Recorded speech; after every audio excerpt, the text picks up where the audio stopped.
وقل الحمد للہ الذی لم يتخذ ولدا ولم يكن له شریک فی الملک ولم يكن له ولی من الذل وکبرہ تکبیرا۔ جب بچہ 7 برس کا ہو جائے بڑا ٹیکہ لگانا نماز کا، نبی صلی اللہ علیہ وسلم نے فرمایا اس کو نماز کی طرف لے جا۔ صحابہ بہت کم سن بچوں کو اس کی طرف لے جاتے تھے۔ ایک صحابی کہتے ہیں میں نے سوچا کہ جب میرے بچے میں یہ شعور پیدا ہو جائے کہ دایاں ہاتھ کون سا ہے اور بایاں کون سا، میرے مسجد میں لے جانا۔ ایک نے کہا جب 20 تک گنتی آ جائے میں نے مسجد میں لے جانا ہے۔ غالباً عبداللہ بن عامر بن العاص سے کہنے لگے میں بچے کو مسجد میں لے گیا، بہت چھوٹا تھا، کہنے لگا ابو امام صاحب ہر رکعت کے 2 سجدے کرتے ہیں، میں نے ایک نہیں کرنا۔ کتنا کم سن تھا، ایک ہی سن۔ اس کو ٹیکہ لگنا شروع ہو گیا تھا، اور جب یہ سب ٹیکے لگ جاتے ہیں یہ آنکھوں کی ٹھنڈک بنتی۔ اگر آپ ان حفاظتی ٹیکوں کا انتظام نہیں کرتے، کیا کہتا ہے قرآن؟ میں علم ہوں، جان رکھو کہ اولاد تمہارے لیے ایک آزمائش، اور میں ڈرو اللہ سے، اولاد آزمائش ہے تمہارے لیے۔ میں قوا انفسکم واہلیکم نارا، تو میں اہل اسلام اپنے آپ کو اور اپنی اولاد کو جہنم سے بچا لو۔ یہ بچانے کا ذریعہ کیا ہے کہ دین ان کے دل و دماغ میں راسخ ہو جائے، اور اگر اہل خانہ کے دلوں میں خود نہیں ہے تو پھر کیا بنے؟ یہ جو بچے قرآن پاک کے حافظ ہو گئے، اللہ ان کو دین کے ساتھ تعلق قیامت تک رکھے، لیکن تعلق کب صحیح رہتا ہے؟ جب گھر کا ماحول اسلامی ہو، اور اگر وہ ماحول اسلامی نہیں ہے، اگر ساری توجہ پروگراموں کے بارے میں، پھر بچہ جلدی سیکھ لیتا ہے، ریموٹ کنٹرول سے اس کو اسٹیشن بدلنے آ جاتے ہیں کہ کہاں کیا پروگرام لگ رہا ہے، پھر کس نے سورہ فاتحہ پڑھنی، پھر کس نے قرآن کو یاد کرنا ہے، ساری توجہ پھر ریموٹ کنٹرول اور پروگراموں کی طرف ہوتی، اور مائیں بڑی خوش ہوتی ہیں کہ اب ہمارا بچہ بڑا سیریز پروگرام سارے لگا لیتا ہے۔ اسے یہ ٹیکے اینٹی اسلام ٹیکے، اگر یقین یہ ہے کہ ہمیں بچوں کو جہنم سے بچانا ہے، اس کا اہتمام بھی کرنا ہے۔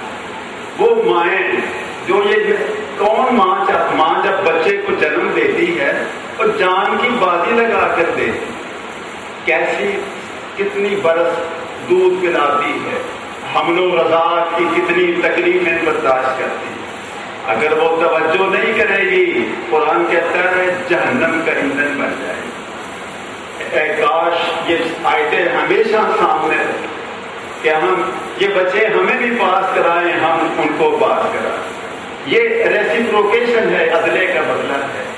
ماں باپ کوشش کریں ان کی اخلاقی اور دینی تربیت کی، پھر وہ ماں باپ کی خدمت کو اختیار کر لیں۔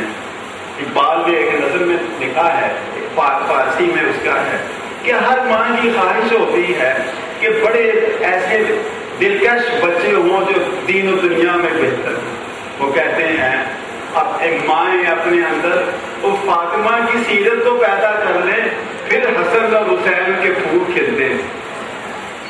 اگر سیرت ہی کچھ نہ ہو، سیرت نہ ہو تو عادت اور رخسار سب غلط، خوشبو اڑی تو پھول فقط رنگ رہ گئے۔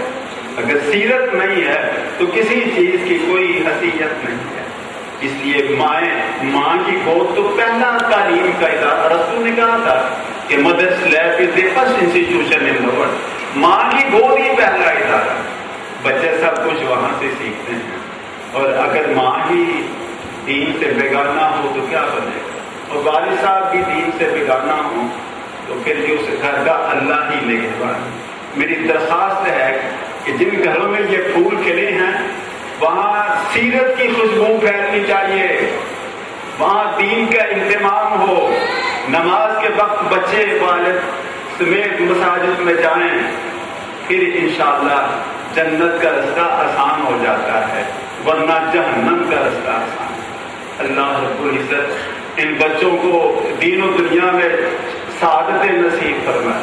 اللہ ایسے اداروں کو جو کردار سازی اور سیرت سازی والے ادارے ہیں، اللہ قیامت تک ان کو برقرار رکھے، اللہ ان کو ترقیاں دے، ان کے منتظمین کی امت میں، ان کی عزت میں، ان کی اولاد میں اللہ برکت دے، اللہ اپنی ساری برکات سے ان لوگوں کو نوازے، اور اللہ کرے یہ ادارے ایسے ہی اور ادارے ہمارے وجود میں آئیں تاکہ بچے اسلامی رنگ میں رنگے جائیں۔ وہ نبی صلی اللہ علیہ وسلم کے پاس عیسائی آئے، کہنے لگے محمد صلی اللہ علیہ وسلم آپ کا رنگ کیا ہے، نیشنل کلر کیا ہے؟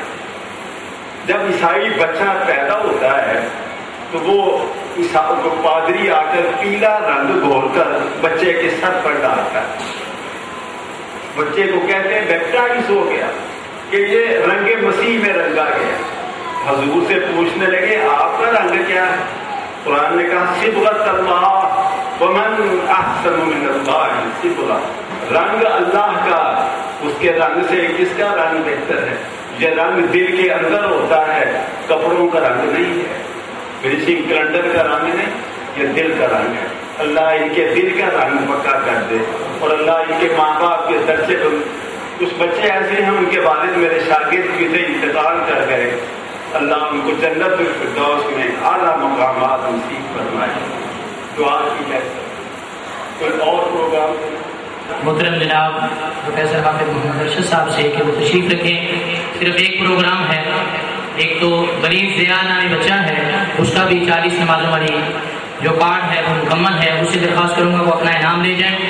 اور ایک بچہ حافظ طلحہ خان وہ آپ کے سامنے آتا ہے اور بڑے پیارے انداز میں کچھ دعائیہ کلمات بولتا ہے، ہم سب اور آپ مل کر آمین کہتے ہیں۔